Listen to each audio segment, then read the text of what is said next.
all the citizens of Ihiala, ụmụada Ihiala na ụmụafọ Ihiala niile, mmụba eze ahịa bụ ife Chukwu living uzi obere na-agwa unu ka unu pụọ na total ka unu mee protest. Ihiala dị 10 towns mekiri Ihiala local government ka gọvanọ anyị bụ Prọfesọ Charles Soludo bụ ọrụ atụ egwu ka ọ gbaa anyị ihe ọ lụrụ anyị. Ọ bụ impossible ya gbakena anyị onye ji ego ụzọ ahụ, onye nyere ụzọ arụa.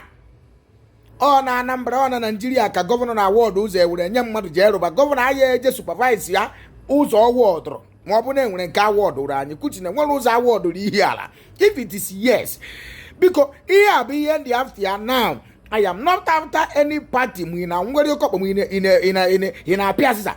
Biko ni Ihiala local government is 10 towns.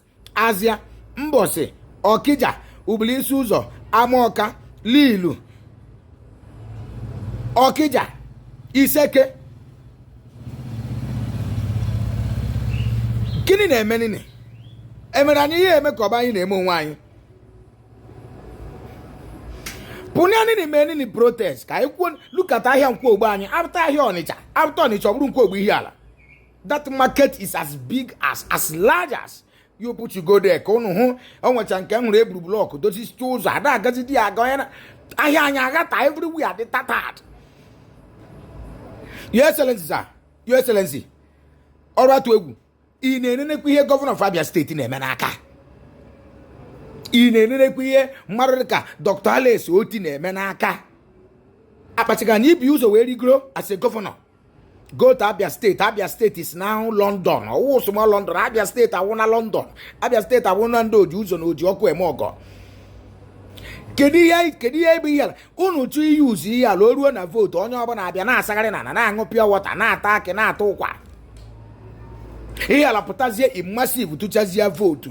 Rụọrọ anyị ụzọ no, nye anyị ọkụ no, insecurity zero. Everywhere a na-agba mmadụ ka a na-agba nchi.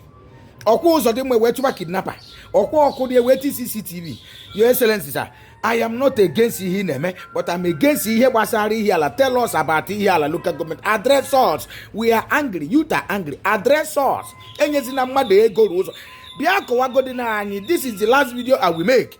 And ihe dịrị gị kịta as a true born son of Ihiala, sons and daughters, is to share this video and you people to come out massively. Ndị nwere social media platform pụtara n'oruo na kịta. Ejide dike na anapụtaghị ya ma ọ gba ngwa kwụrụ ọtọ. Pụtara na ọtụtụ na-etuju mmugbu egwu kịta ajị mgbe mbụ ka a sị na ajị ekpasị m na n'oso na-esu ụdụ na-abụ a mmugbu egwu ọtụtụ na-etu nne pụtasị na ajị. Your Excellency, Professor Soludo, we the citizens and the youth and sons and daughters of Ihiala, we are angry. Idebere anyị n'ụsọ and oruo na nke ije n'idi anyị akpacha edebe gị n'ụsọ. Ana m agwụ na unu ekwu n'oke ọkpa agbafuo. Your Excellency, go and do the needful. Rụọrọ anyị ụzọ anyị n'iduru ụzọ Ihiala enwere ụzọ Ihiala enwere ọkụ. Share this video. Hey!